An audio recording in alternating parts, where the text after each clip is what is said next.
จะตัวที่ล่ะมันเป็นตรงแนวไหนมันดุผมบอกแค่ก็โกนวะ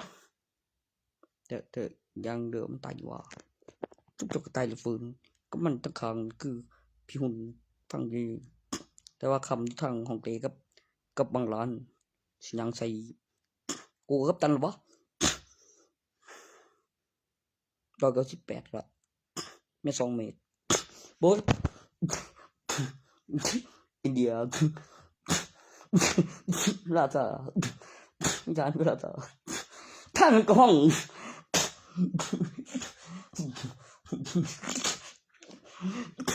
คนหรือมันยังโกงงมันลงว่าเป็นขมิ้นมีการเองเป็นไทยแล้วก็เป็นมันนี่โถตั้งประเทศอีกประเทศหนึ่งเอ้ยไม่ได้เอ้ยกูโหดว่าอันมายังบุรีบอยเนาะ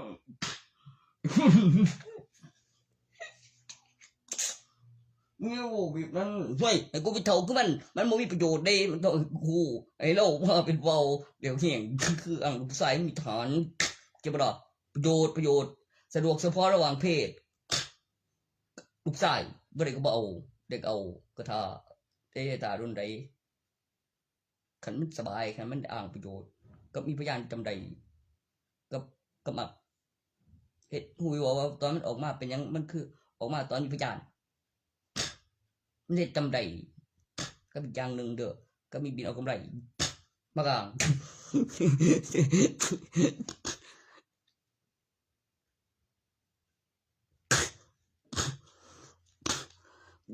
ฮะมึงจะพูดถูกแล้ว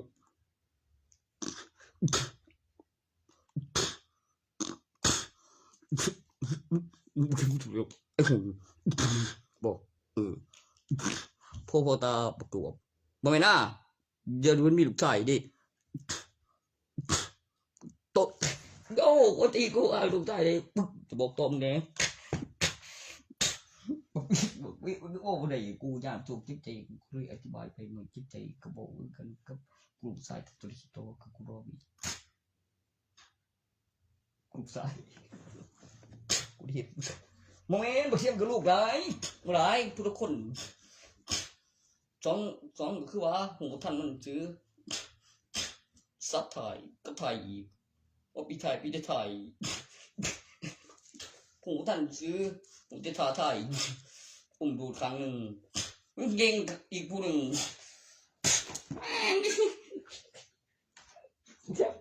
โอ้ยทางการเก่าเดือนน้ำไหลโอ้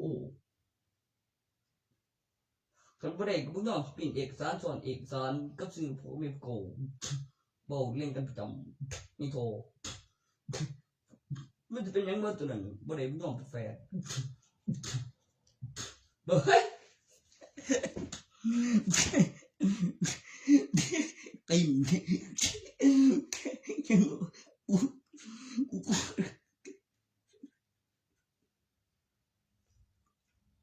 ตัวเองกูเป็นอะไรโอ้มึงจะบอกนึกเองที่กูเจ๊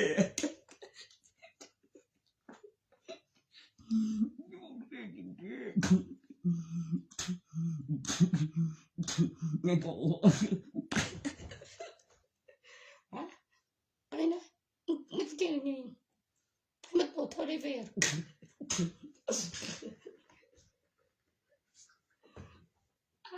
อะไรนะ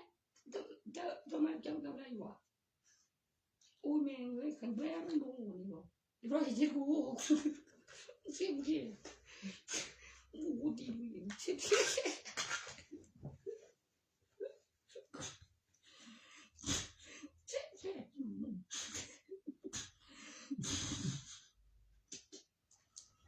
เงี้ยหูยังงอ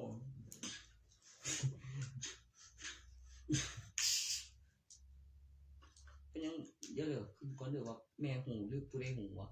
โอ้ยเมียในงานมีพยานกูก็พิมพ์ใบกับใบทะเบียนบ้านนะมันหูบอกว่าคันมันเป็นเมียแล้วมีใบทะเบียนบ้านอีกใบทะเบียนบ้านผู้ใดมีสื่อจังสีเห็น จังสิเจ็บใจตัวในงานนั่นแหมคือเป็นพยานมากกว่าแฟนเป็นเมียกับพยานตัวจัดงานเขาบอกอยากอายก็เจ้าที่จำได้ผู้จัดงานเอาพยานเพิ่นสิเลือกลงๆลืมๆว่าเงินเสียใส่บ่บ่แล้วมันก็บ่ได้บอกเขาข้างผู้เบาสำน้อยยังว่ามันเป็นพยานผัวบ่เรื่องเมียกับผัวโอ้มันเหมือนมันก็บ่เข้าข้าง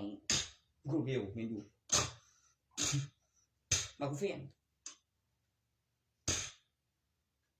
มันก็บ่ปวดหัวเลยครับผมก็เฮ็ดบ่รู้ก็พิมพ์เอกสารไปนำ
เฮ้ย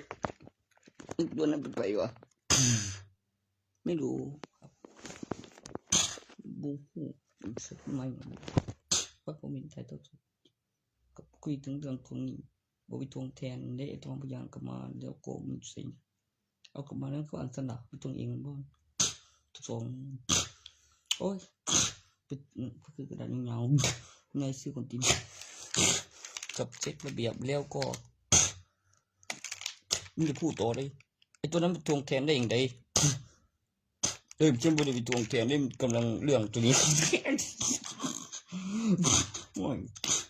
ช่วยไปแล้วคุยออกแล้วทั้งสองสิ่งไงกลัวเงี้ยโอ้ยมันจะมองเมื่อมันช่วยมองไม่เกี่ยเลยไม่เกี่ยเลยฉันจะกระบดบุตรเลยที่สมเรื่องของมันโอ้ยไม่ดี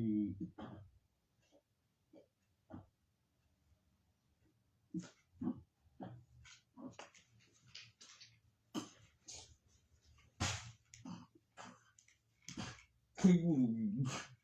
คุณนะแล้วก็คุณ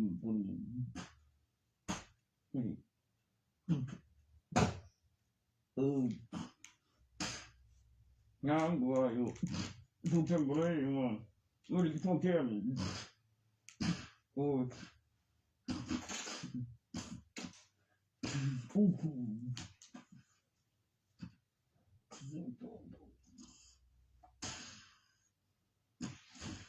เออ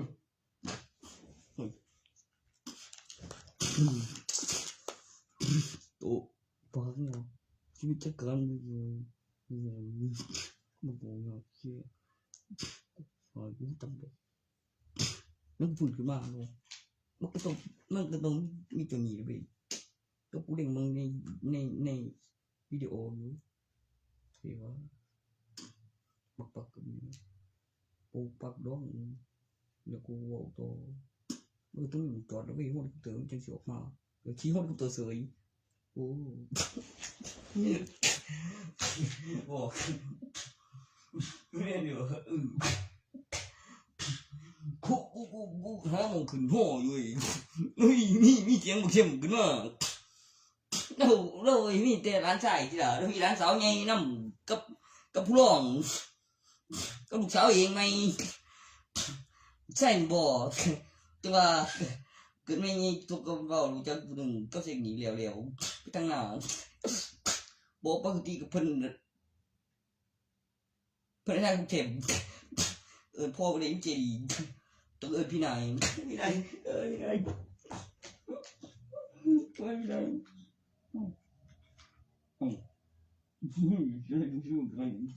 ไอ้เงินดังบนคน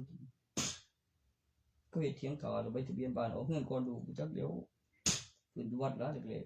ๆเขาได้ไปต้นบอกแม่นบอกถึงมีหน้านำโอ้ยมันงงวีบ๊กไม่พุ่งปกติเวกเลย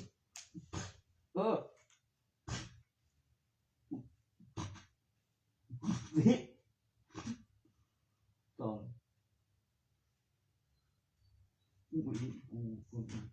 กูเทียบกับมันเลยกูตีกูเองดิสร้างเองเลยบอกดู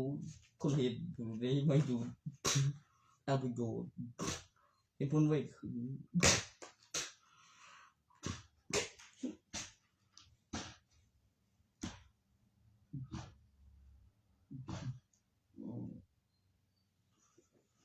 ก็บอกขอแข่งเอารางวัลแล้วรางวัลจะของเดี๋ยวไปสู่ได้หรอกสุบินมาถึงกิจกรรมปกติปีหนึ่งคือขายสร้างประกอบอุปกรณ์สร้างตัวนั้นไหมสร้างประกอบอุปกรณ์เครื่องผลิตเงินก็ดีอยู่เลยบอกสร้างประกอบอุปกรณ์เครื่องผลิตเงินตั้งราคาวัตถุมาขายไอเทมประมงประชาชนอุดมธนาคารบอกว่าสร้างครับมันบ่อยากไปธนาคารมันกับทางกับแบบตรงหัวคอทางก็มีดูหน้าธุรการนำตัวใช้มีอื่นมันเรียกเป็นธุรการผมก็เลยว่ามันคือชีวะไวรัสแม่นนี่เนาะเอาเอกสารพิสูจน์ไปส่งกับดิบปืนเครื่องเงินแล้วก็กดเครื่องหมายตกกับบ่เป็นใจตัวผู้บริสุทธิ์และมีประโยชน์ต่อการพัฒนาอุปกรณ์อาวุธแล้วยุทธสงครามได้ แล้วก็บ่เป็นอันตรายที่ผู้สร้างขึ้นมานำใดมันจึงชื่อบ่ได้ถูกลูกน้องศักดิ์ยี่ห้อของค่าแต่โฆษณาหลายว่าเจ้าเอกนั่นรับส่งยี่ห้อสตาร์เฮ้ยเฮ้ยถูกอันแบบดีได้ได้โอ้ดูจริงดีดีโอ้สุดยอดค่าโฆษณาอยู่มันเข้าใจโว้เจ้าผู้ตายโบราณแบบคือมีความรู้สึกคือคิ้วเหม็นก็มีบางเทื่อต้องมาปรับความรู้สึกบนเครื่องการเจริญเติบโตอยู่ในร่างกายแต่ว่าอายุมันรู้10 ปีแล้วความรู้สึกที่ไม่เหลือเครื่องเหมือนกระพริบตามีการเจริญเติบโตในร่างกายประวัติลายนิ้วมือการขยายตัวภายใต้ชั้นบรรยากาศหรือข้อมูลทิศทางไฟฟ้าไปแกนปั่นพลังงานทดแทนกำหนดเวลาพักผ่อนชาร์จไฟเป็นแสงที่มืดดึงพลังงานแสงเป็นพลังงานไฟฟ้าเป็นพลังงานหมุนเวียนรูปทรงวงกลมแล้วก็มีทิศทางไฟในการสตาร์ทใส่หัวแทนปุ่มกดสัมผัสด้านในมันไม่ใช่หัวใจหรืออะไรสักอย่างดอกแต่มันเหมือนต้องการเติมไฟแต่มีแต่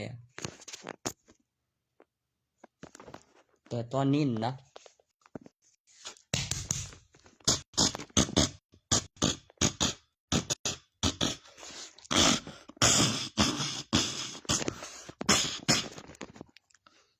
กูยังไม่ได้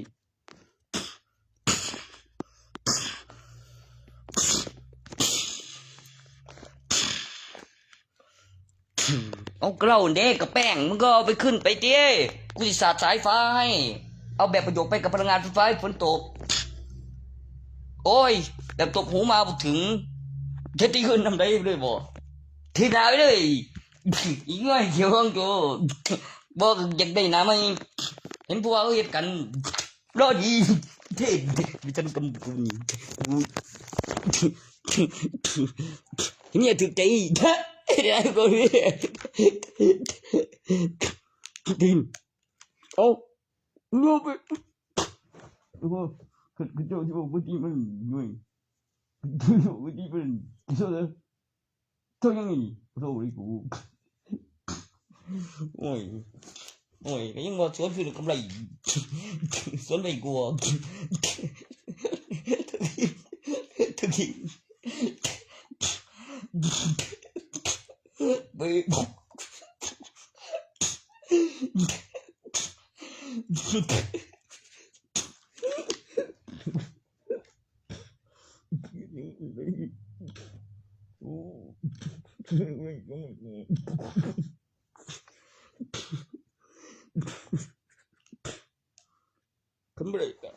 không để rồi phân tốt phân luồng men dùng kem con giọt sái phởแล้วสายฟ้าก็แล่นเขาของเพิ่นก็ตกอีเพิ่นหลวงเอาวิดีโอสั่งกับถวายคือต่อจังหันคือเราก็ได้ฟังถึงหน้ากับเฮ็ดไปนำก็มีแป้งก็มีเครื่องกับบาได้ไปรอกับจดทุนค่าไปอ่างเพื่อเติมปริมาณเดี๋ยวใส่ไปเท่าใดแล้วคงเหลือใหญ่เหลือเด้อล่ะมันจะพกแบบจะตีนคนใจเด้อลงดิ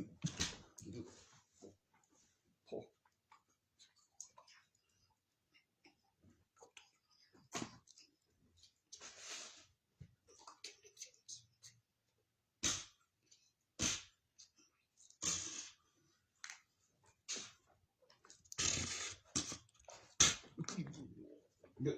บู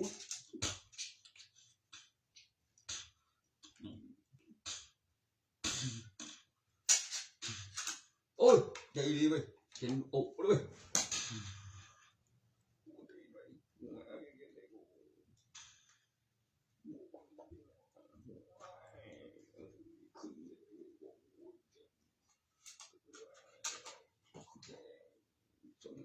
โอ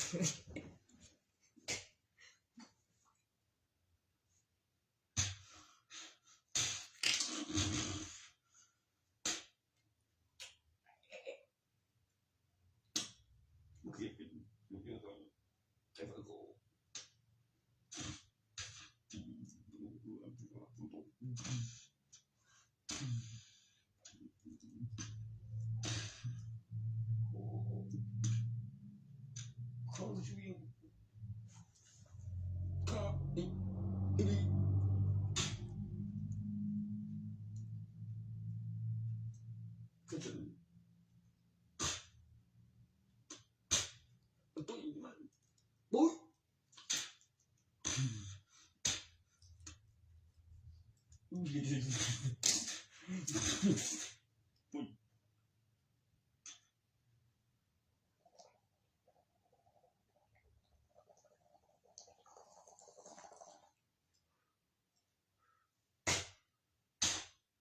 เฮ้ย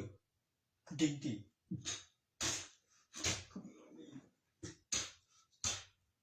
คือบ่นี่ไก่เดี๋ยวนั่งหน้าบ้านเดี๋ยวจูบ่ก็เพิ่นเลือกเบิ่งหยังจะแม่นเดียวคือโอ้ยแต่กูอยู่คือกูแล้วอ่ะกูจะเดียวมันบ่กูบ่ออกเลยว่ะกูหัวร้อนมาหยังแล้วยิงบึงคักแล้วสงสัยใจมันโอ้ยพี่กันดีโง่จนบ่ได้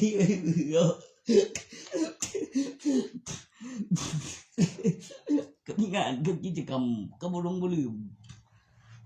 แล้วใจผมวางได้สนะครับก็คือว่าขอแข่งกันเอารางวัลของรู้ว่าแข่งกันแล้ว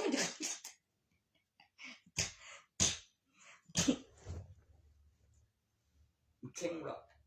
มิดละบอกละผมบอกอีกนะมันคงมันจะสิสนะตลอดไปโดยผมบอกว่าในสั่นครับผมก็เลยวางสั่นบอกกระเบนสุดเทศสุดดวงมีดวงอยู่ทั้งหลังดวงจันทร์เวลาก็บางทีก็การเกิดทีปฏิก็เป็นโอ้มี4ชั่วโมงของมันนี่มันหมุนรอบดวงจันทร์แม่ดีรอบดวงจันทร์ได้มาในกองจรกับสั่งของตรงได้มาในกองจรแล้วเก็บหลักฐานแล้วแจ้งข้อตำรวจไว้เขาแล้วมีกฎหมายแล้วก็เช็คแบบละเอียดแล้วถ่ายรูปแล้วก็คือโอ้จะทิ้งเองตอนมันหล่นแล้วมีเสียงแล้วมีไฟสูงแล้วมีเกี่ยวไกแล้วมีกองจรที่ละแล้วมีกองจรอีกเท่านึงที่ละโอ้ยแนว2แนวครอบครองแล้วท่านนี่กองจรโอ้คุณมีสั่งประมาณทุกทีแล้วก็แบบเขียนย้อนบางมองสุดปกันทีบอกอุ้ย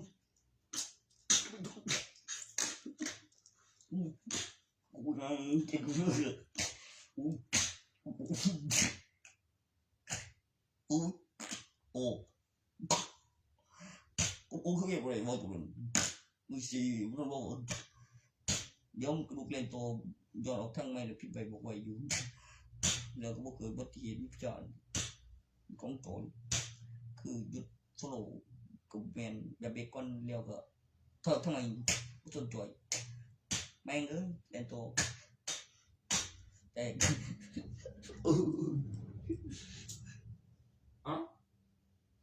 เนี่ยได้ดีเลยผมจะเนี่ยโอ้ดีเลยโอเค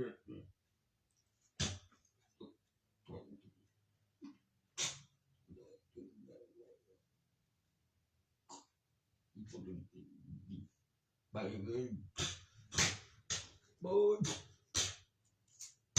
โอเคดียัง Hãy subscribe cho kênh Ghiền Mì Gõ Để không bỏ lỡ những video hấp dẫn เ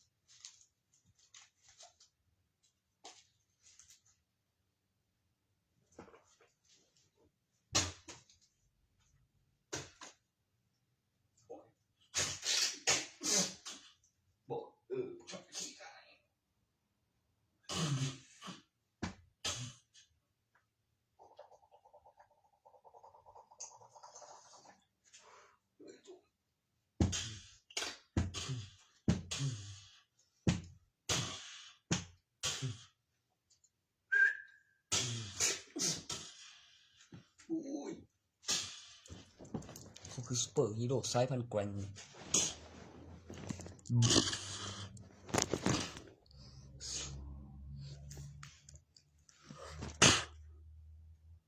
บ่ฮู้จักดอกก็แบบมีประโยชน์อีกก่อนก็มีเมียสิว่าหยังกันบ่คือผู้สาวผู้เบาปานใดก็ประโยชน์หยังคือจังได๋หยังซอยบ่ได้บ่เว้าเบิดมื้อเด้กูได้ดีล่ะขึ้นก่อนโอ้ยบ่น่ากูเป็นคนดีเมียนี่โอ้ยก็มันน่ะบ่เว้าบ่แบบคือว่ามันเมียวิโอมันหยังบ่คือเอาเนาะบ่โอ้เฮามันจะมาตำตาคุจุบ่นอนกินอันแบบบ่ก็เสพยาอ่างคือกับตำรวจเฮ็ดงานราชการทหารเก็บของตีกูได้ตีเนี่ยครับยังครับนี่ดูตีกูยาเก็บมากแกมครับปะกูอีเกือบมึงเกือบแล้วมึงดูบ่ลูกอี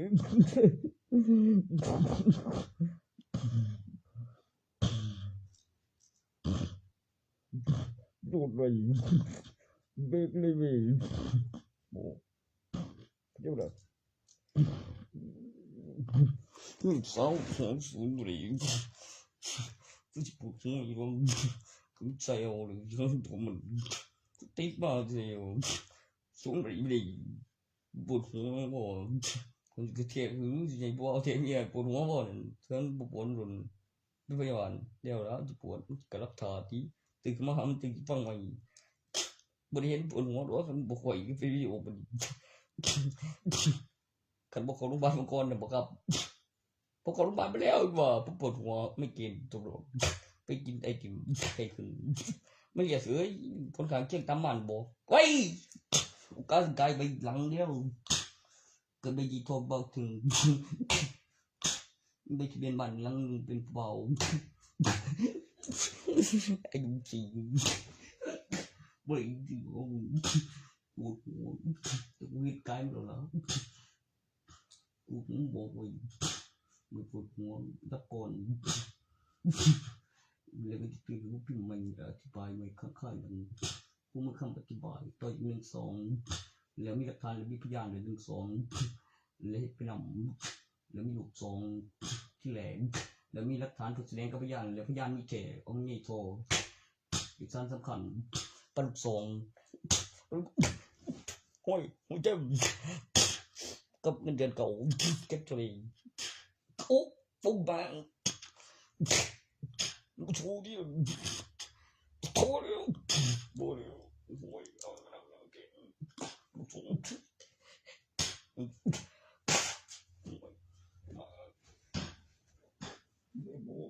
โอ้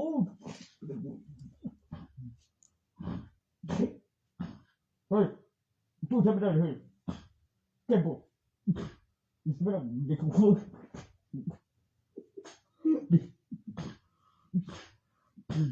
โอ้เขาโง่เฮ็ดโยมา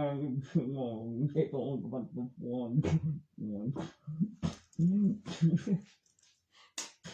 กูนี่เลยกูโง่เลยบ่ให้ฟังโอ้ยเจ็บ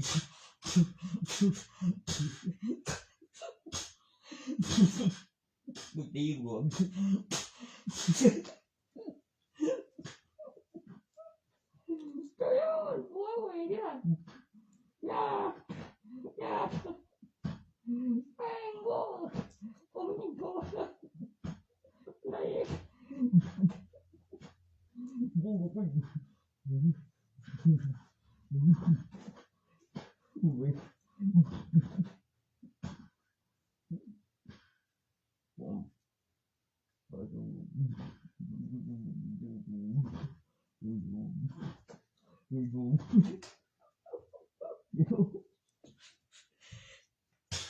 exhaust ก่อน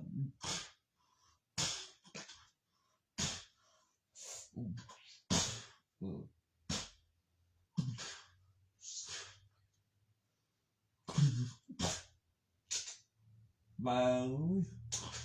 โอ้ย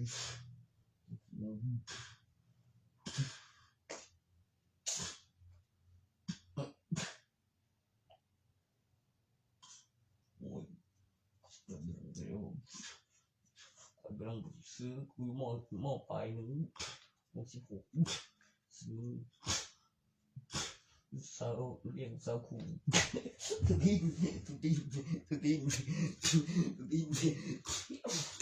ยังกูอยู่ตีน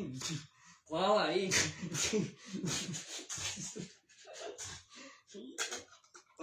มึงหาไงมึงจะไปเอามันไงโอ้ยังไงวะโอ้ยเขาใจกูเข้าใจอยู่ลูกชงจริงที่ไหนอีนี่มันจะอยู่มันนี่โถกับมึงเก็บวิดีโอมาก็มานั่งมึงลูกชงออกมันนี่โถเอกสารสำคัญมีหลักฐานมีพยานแท้ก็ไปดำเลยอยู่บ่ไกลแล้วส่องกล้องไปแล้วเก็บวิดีโอก่อนจังมือกูนั่นล่ะผมก็ว่าอยู่มันออกมาแท้มีเบิ่งมีจำนวนตัวเลขเด้ครับกับเดี๋ยวมีแท้ตัวตนตั้งชื่อฐานใน YouTube มันแบบเป็นตอนคนอีมันต้องตั้งชื่อฐานนำโอ้แล้วก็มีแท้ด้วยทุกคนโอ้ยมันก็บอกลูกกับหลานได้งานก็มีคนดียังตายก็มีบ่ตายอีก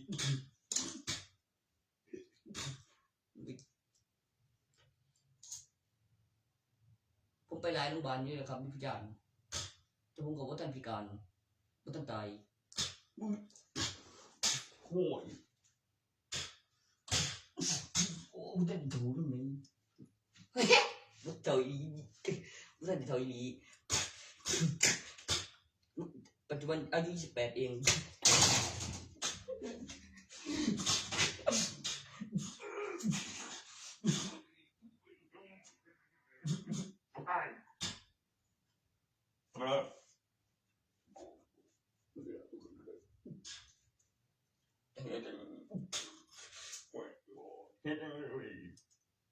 โอ้ยน่าเกลียดดอกจะโดนเฮ็ดอยู่ก่อนอันนี้มีจานมันสิแฮ่แต่งบ้างเป็นหยังนี่อีโบอีเบโบ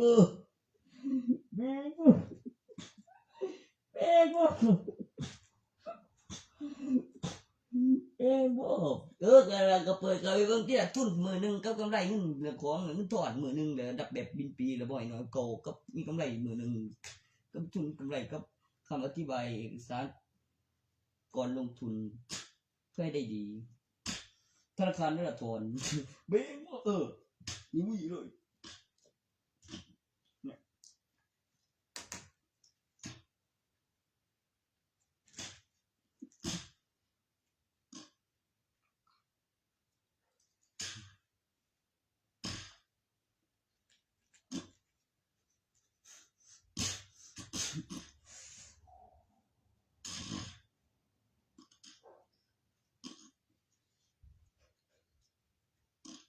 ใช่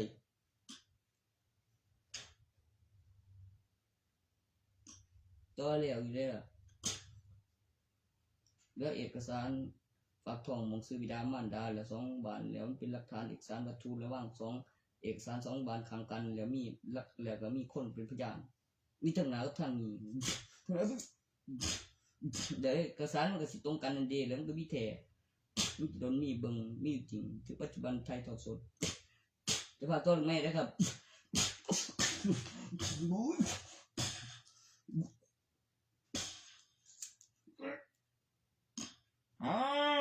มันจะมาเลยนักศึกษา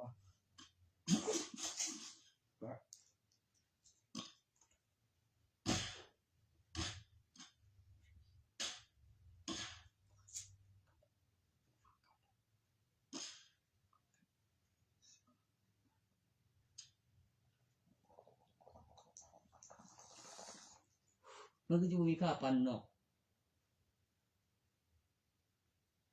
บ่อยแต่กูบ่เฮ็ดดอกล่ะกูได้ยินมันจะสวนคืนกันนั่นแล้วกูว่าอยู่กูจะบ่นอนแบบภาคคือสวนคืนแล้วสวนคืนใส่ครั้งบ่ตายก่อนนี่โอ้ยที่ครั้งบ่ตายก่อนนี่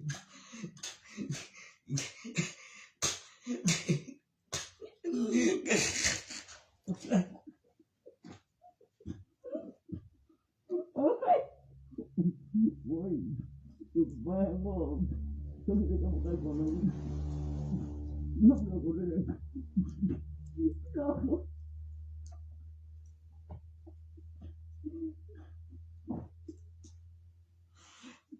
ก็เลยมึงอย่าโกรธมันฉันเป็นที่กัน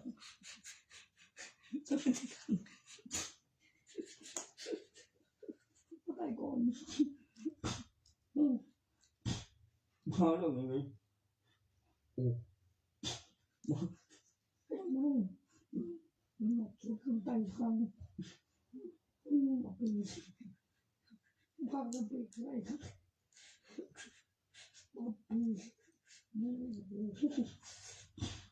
ช่างแล้ว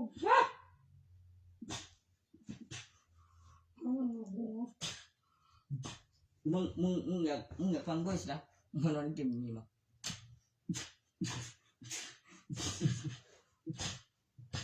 โอ้คิดอยู่กับเรื่องไปด้วยมีการรัฐบาล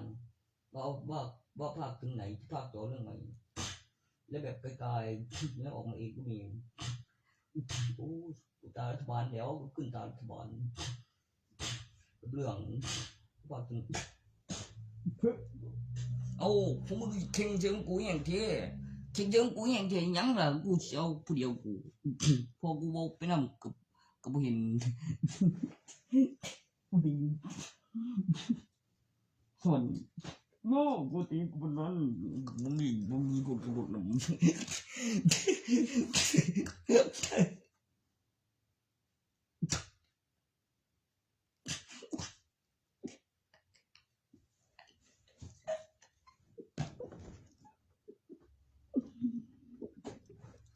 คือกระปั้นเดียวโอ้มึงใส่ตัวนี้ขึ้นมาเลยนะโอ้เด้อมึงบ่แท้โอเคแม่งกูเลยหูกูเลยเห็นมึงเขียมบ่โดนได้ปีน้ำโอมึงถึงวันสั่นถึงดวง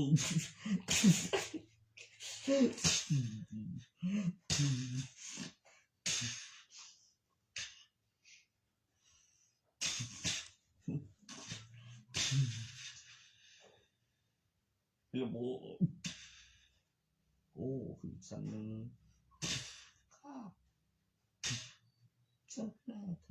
ลั่นของกำแท้น้องก็ขึ้นบนหัวเลยเลิกสั่นเลยมันมาแล้วโอ้มาเลยคือสั่นนึงข้าเห็นเลยได้พวกข้าเห็นเลย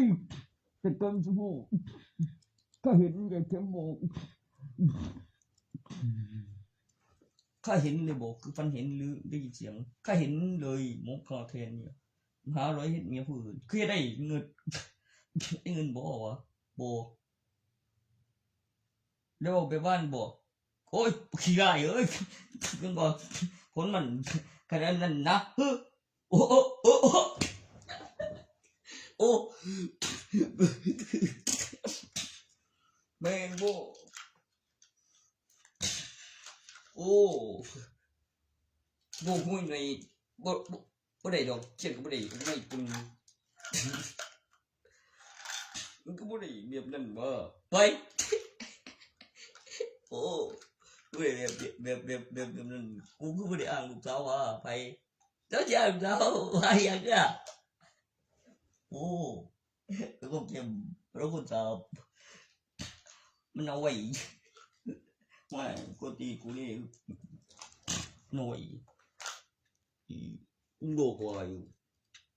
มันปกไปเลยบ่เสียงว่าวางกันเนี่ยใช่ไหมเท่หรอแล้วกูฟังเดือดจังสันมักโอ้ยยี่ก็ไม่ฟ้องบ่เห็นอยู่บ่ไม่นี่โง่ก็กูเลยเรื่องมันสารภาพบ่มึงก็มึงโง่ตัวน้องเจมไปหอดบุคคลหอดดูเมงโอ้ยตัวฟังทั้งประเทศเทพีครับประเทศทั้งปุ่นเป็นใบหนึ่งแล้วก็ต้องมีบ้านหลังหนึ่งเดี๋ยวมีหน้าดันสมิการแล้วก็มีพยานแล้วมีผัวแม่นผัวมันอยู่กับผัวมันเฮ็ดแล้วเป็นเอกสารต้นถ้าถ่ายกูดีจำได้บางจำสอบท่านมีผัวต้นน้องดีซ้ำให้ตัวนั้นบอกเฮ็ดให้เชื่อถือออกไม่ยิงโทรน้องอีบึ้งนี่มันสุดยอดเลยไอ้เบิร์ด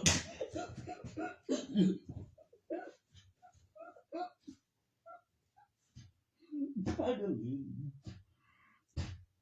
โคตรยิ่งโอ้ยคือสุดยอดยิ่งตัวมึงยัง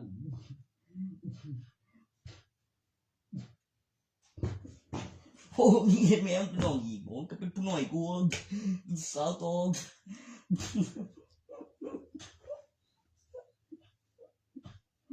ไอ้รักแกแล้วใจผมบอกไว้ไงสันฮะ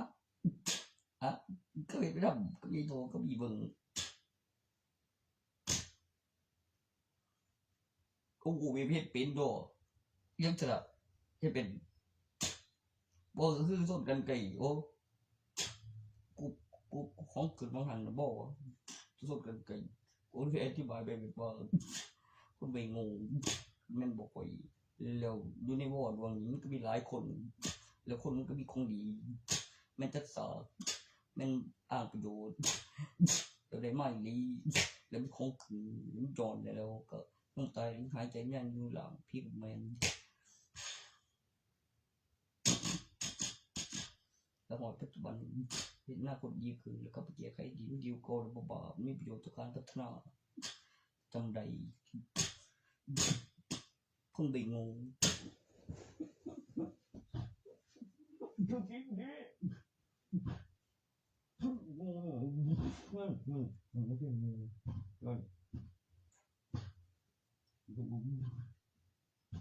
ก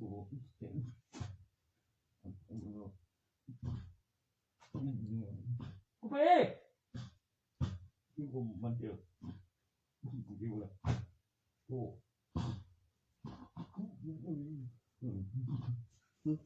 มันเกิดโดนโซนิกคนไปหาผู้มีคนกูหยิบคนเห็นยังเหรอ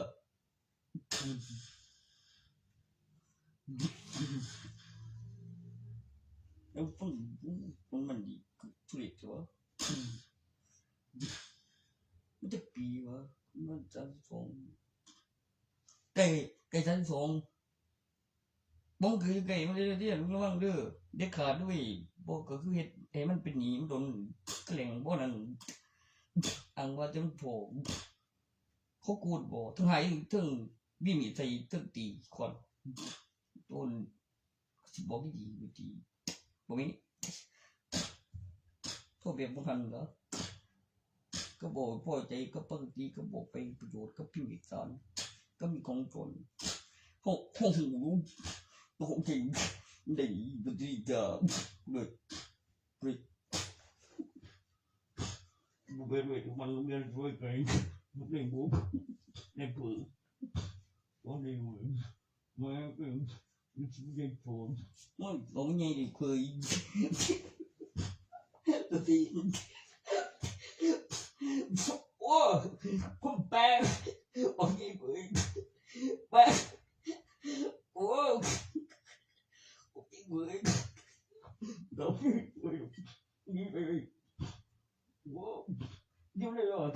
มีหน่อยเลยนี่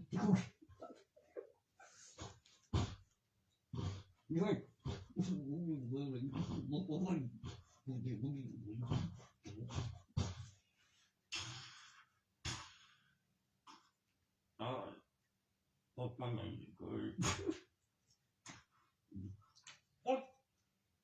ก็มันร้อยมันยังเคยเอามันตัวเป็นคนสั่งนะพี่มันจะได้เคยนี่เคย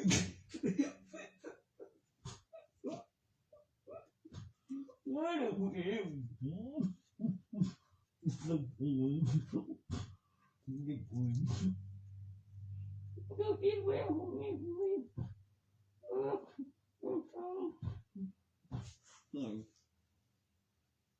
มึงบ่เห็นบ่กูแม่นโดยว่าธรรมดาทุกคนเจ้านี่มันดีเอ้ยค่ะ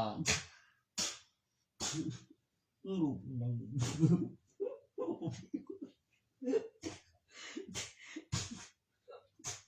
บ่ย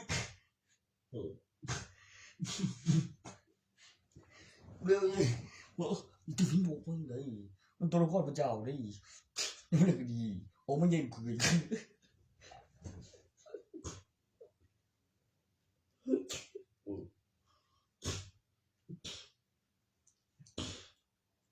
ชีวิตของพระเจ้าเอง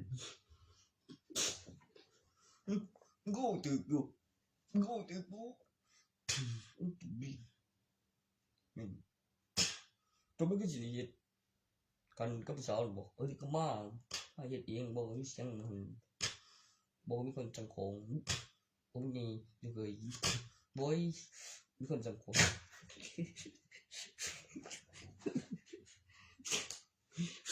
คือใครพอแล้วโอ้นี่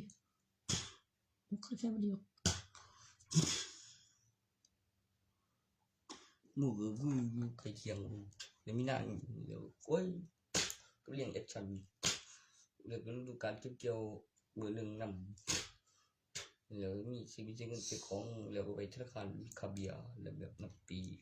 ก็บินปีกับข้ามคืนนึง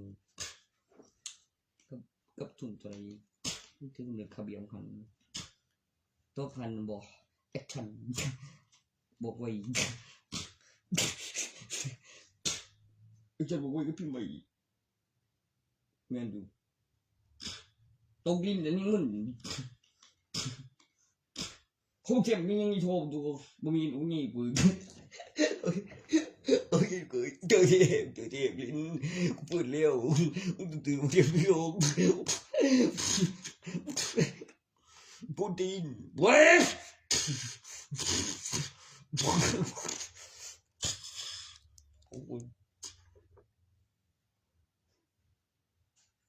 ไอ้นวลเพิ่นฟังอยู่เพิ่นไปแข่งนำบ่หรือแบบใจเย็นขั้นตอนแล้วฟังคู่มือคนกูบอกนี่งำกูลูกกับหลานแล้วก็พึบรถไว้บอกออกทั้งข้างบ่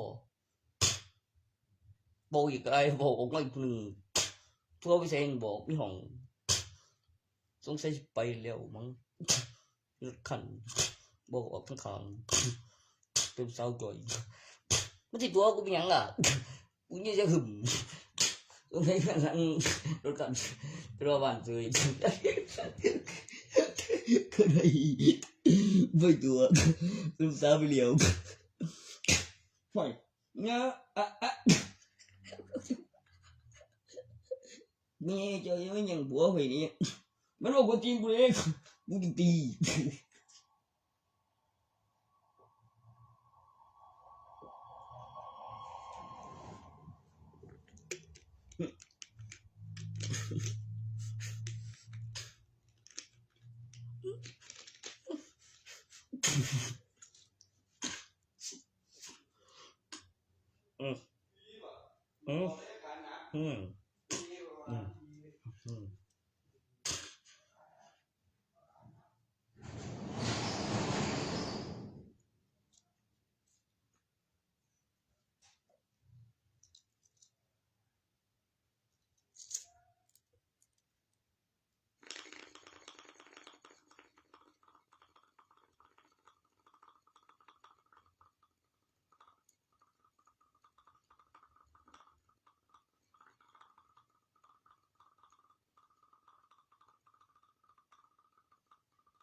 มันก็ได้แทน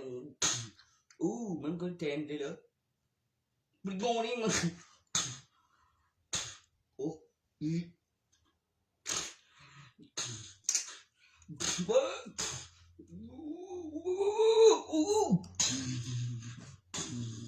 กูไม่รู้เฮ้ย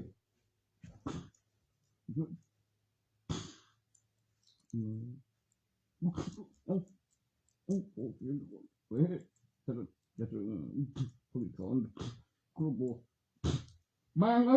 กูเฮ็ดมึงบ่ได้เดี๋ยวมึงนี่ต้องเฮ็ดยังบ่ได้ทุกคนบ่อยทุกอย่าง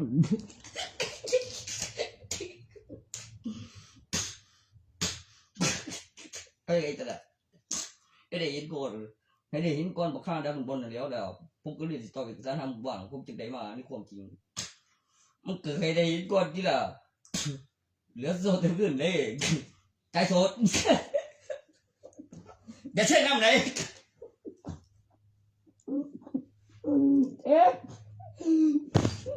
เยอะพอดีกันไว้กัน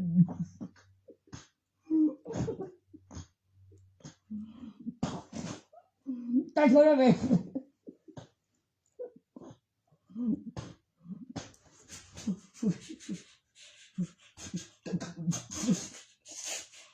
อะไรล่ะเดี๋ยวมันเจอกูมั้งไม่ไปนี่เดี๋ยวไป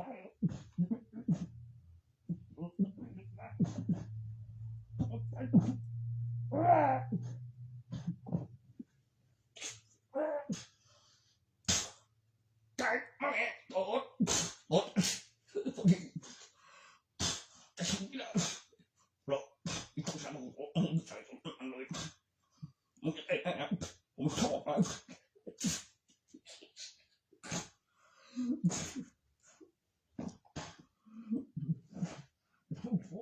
โอ้ยต้องเจอ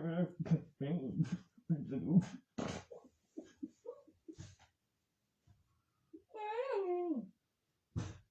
ได้กันไหน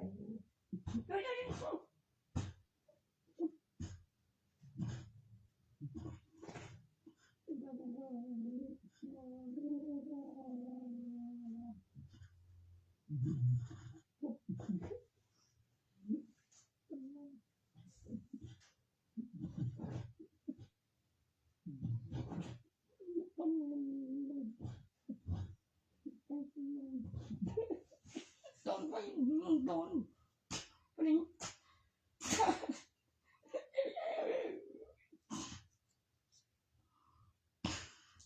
งานแล้วโอ้ยโดนจนมันเข้าไปมันไม่เจ็บใจอะไรไม่ได้เห็นแมวแต่มึงนี่เป็นแมวเสมือนข้าเลยนี่ฮะแม่งเลย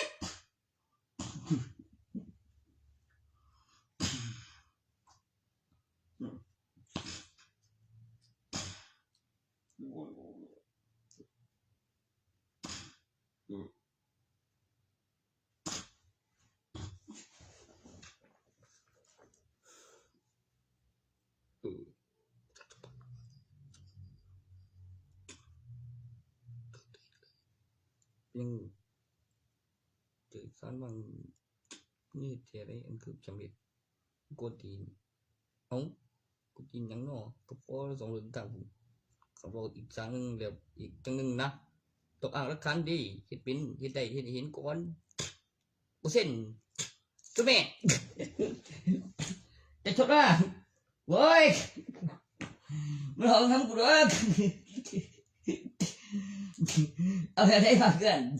ยศตำแหน่งไงไปไหนเฮ้ยท่านบอกวิ่งหลังๆมาเองบ่เฮ็ดให้ผิดกันบ่ปันไผเองในใบทะเบียนบ้านหลังนึงไปยังคือบ่ได้ก็บอกอยู่ฟังทั้งนั้นแล้วฟังทั้งนั้นแล้วมีมือทั้งล่างแล้วมีมือทั้งล่างแล้วกลับขึ้นไปแล้วมีมือทั้งล่างแล้วมาคนละหม่องนะโอ้ยบ่สิเข้าใจวังใดคันโทรหาพร้อมกันตอนนั้นตอนทั้งล่างแล้วถึงไทยทอดสดนี่ต้องมีหลักฐานนำได้ครับเอาได้คือเดี๋ยวมันจะทำเองมาบอย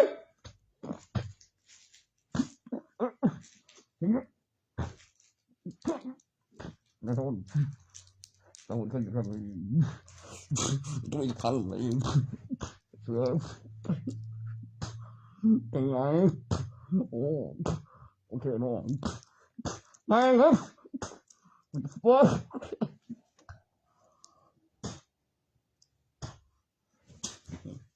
ใส่เบอร์กว่า4กันแล้วโทรหาพ่อแล้วพ่อมันเฮ็ดยังอยู่ โอ้ได้อีหล่ะเพราะว่าอีกเทื่อนึงบ่ฮู้อีหลีน้ำฉี่กันอยู่กับผู้สาวอยู่เถียงอยู่ทางนั้นอยู่แถวบ้านจ้ะบ่สาวจังหนึงก็บ่ได้รับสายก็มีสายตอนหลายได้เปลี่ยนเบอร์ใหม่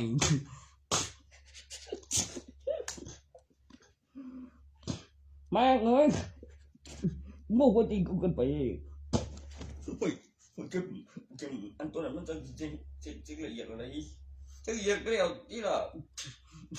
ไม่พี่ก็ยังว่าเขาโทรมาซื้อยาแล้วเขาก็มาเส้นแล้วเมื่อยมาแค่นั้นก็มาพ่นยากับเล่นเกมย้อนมีเกมเล่นก็เลยคือเฮ็ดได้ขายก็เฮ็ดไปนำก็บินเอากำไรก็มีเงินมีของแล้วมียามีเกมเล่นอยู่ได้ล่ะก็ปกติดีมีพระให้เบิ่งก็บ่น้อยลงก็เรียนตังก็คือลูกปลุกเสกมีมัน4จังค่าสมัยนั้นก็ซื้อหยังได้แน่มีหลักฐานมีนักพระเครื่องบักก็แม่นแขนคอไว้แล้วก็มีทั้งหลังกับถึงแล้วมันซื้อหยังได้แน่แล้วออกมาเติมมันก็สิมีหลายกองมีหลายกองที่โอ้ยห่วยบักชอตั้งมันก็บ่ฮู้ที่เด้มันบ่ฮู้ที่แบบคือว่าบ่ฮู้ที่พุ่นตายแล้วมันวางได้ก็เสียเมียอยู่ตายบ่ตายดอกมันสิตายอีกบ่ล่ะว่าซั่นหาวิธีฆ่ามันจังได๋กันมึงปล่อยที่บังแบงบ่มันจังสิว่าอีหุ่นท่าบ่ก็มันอยู่ตั้งนานแล้วล่ะบ่อยู่ตั้งนานเลย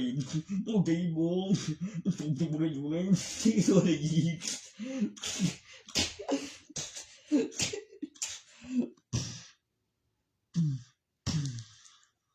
คือบ่คือทั้งเขาชื่อบ่ตัวไหนมีหูโอ้ยโอ้ยโอ้มันใจดีเคย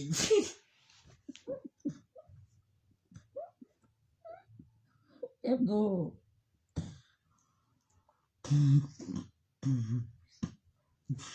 มันถือไปสักสวนบ่ของมึงก็สวนดีแต่ว่าตำรามีรูปแบบป้องกันตัวพร้อมโจมตีและสวนคืนไวกว่าสวนคืนหนักสวนคืนเอากำไรหลบทันจริงๆแต่ที่แรกพลิกแผ่นดินไม้จุดเคลื่อนที่นอกชั้นบรรยากาศกำหนดเวลาลงพลิกทั้งดวงโผล่นอกชั้นบรรยากาศวางในตำแหน่งเดิมไม้จุดหนึ่งระบบสั่งการเสียงคล้ายรีโมทลบทั้งนิวเคลียร์บูน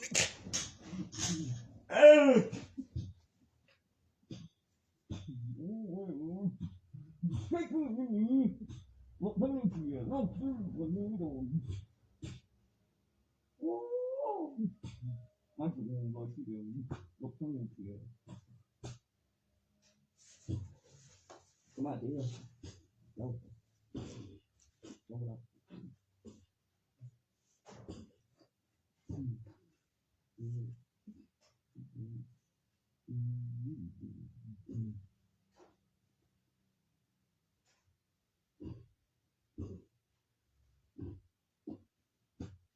บอสโอ้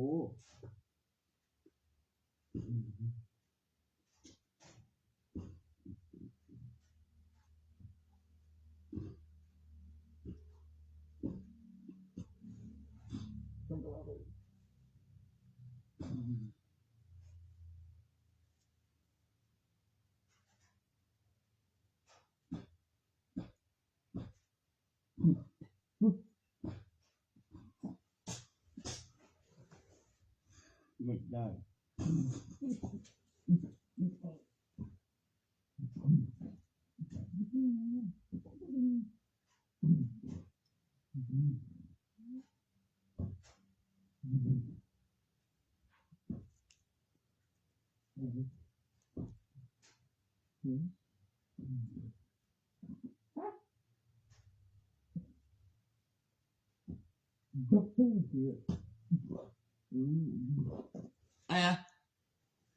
อะไรนะเมื่อกี้น่ะมึงอยู่เฉยๆมันก็สวนเองดิมีพยานบอยพยาน อ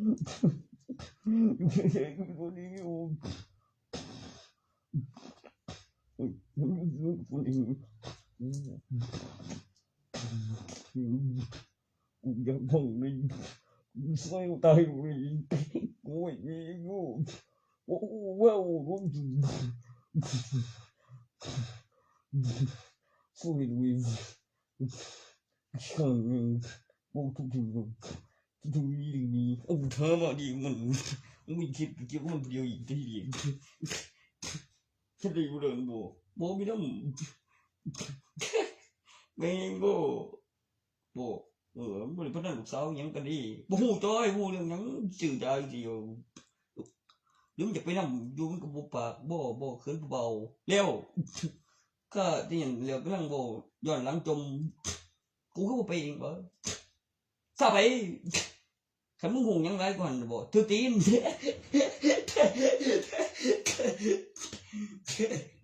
กูบอกมึงแล้วได้ซะไปตัวนี้เดี๋ยวคือมึงก่อนบ่เปลี่ยนเรื่องก็ได้เดี๋ยวถามก่อนฮอดปัจจุบันบ่ตัวล่ะซะไปถือตีนสิกันเว้ยนอนดอกหน่อยบ่ก็คือว่ายังไม่ปวดหัวหลายอยากนอนสิรับท่าดิถ้าได้มั้ยน้องมึงก็บอกกูตีกูเลยมึงก็มันกันไปบ่เป็นเรื่องก็ได้จึงคุยกันต่อโอ้ยบ่ใส่จุโทรหาบ่โอ้ตัวบ่ได้เลยที่นั่นเห็นกูครับว่าใช้สอนบ่อยู่ไสตัวหาบ่มันมันยังอยู่กูดีกูก็ได้จักหลายกูสิวางตัวไว้จะไหนล่ะมึงเดี๋ยวอีเก็บปูดิจะนี่กูได้ดูกูจะมีไว้น้องเธอก็ได้ยังว่างูเรื่องใจหาตรงนี้บ่ให้เยอะดี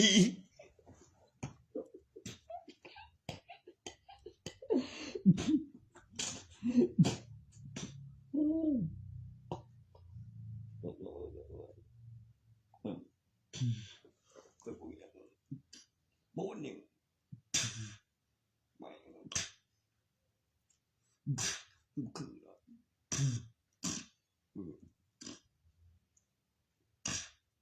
ลิ้นแล้วแย้มบ่อีกเรื่องนึงมันก็มามันหูเรื่องอยู่บ่ก็มีคนได้เตะบ่ว่าใจสั่นไงบ่คานอยู่ตั้งหลังนั่นคือว่าสั่นน้อยอีอยู่ดอกอีไปโหลดต้องติดคุกอีกเบิ่งบ่เบื่อแล้วคือหยังบ่โตด็อกเตอร์เพิ่นว่ากูยินมาบ่พูดกันเบิดประโยชน์เอาไปติดคุกมันยัง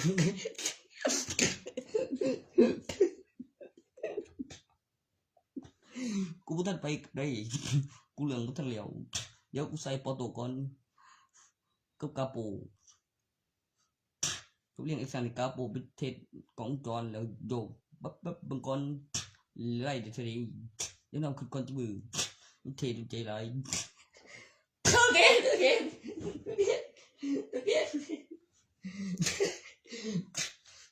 กูจะไปแล้วบัดนี้กูจะเทกูอะไรก็ไม่เป็นแล้วมึงใหญ่กูว่ายังไง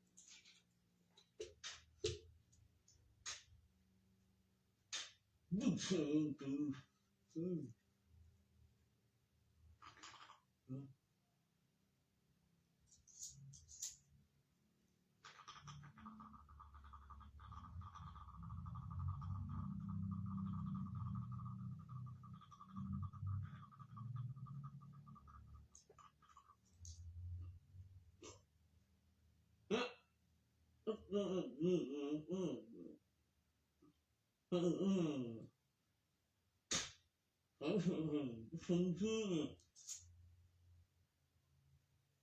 อืม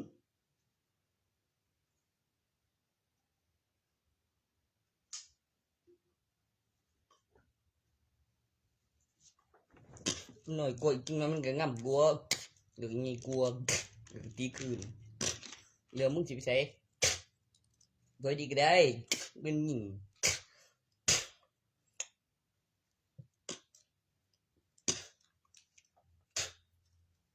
เออแต่เป็นไปได้ปะล่ะแต่ตัวกูบ่มีหีนั่นอีดีมันกูมีหีเป็นไปบ่ได้ดอกโอ้โหว่นเด้อร้อนเดี๋ยวลูกกูก็สังเกตเห็นบ่เหยามาโกหัวเสกถ้ามันปกติเสกสดเพื่อป้องกันการสำรองอุปกรณ์ที่เป็นอุปกรณ์ที่ไม่ใช่ของเจ้าของนำได้หัวเสกนะแม่จำนวนตัวเลขตัวเสกก่อนเงินนะแม่เพื่อมาถามว่าแพ้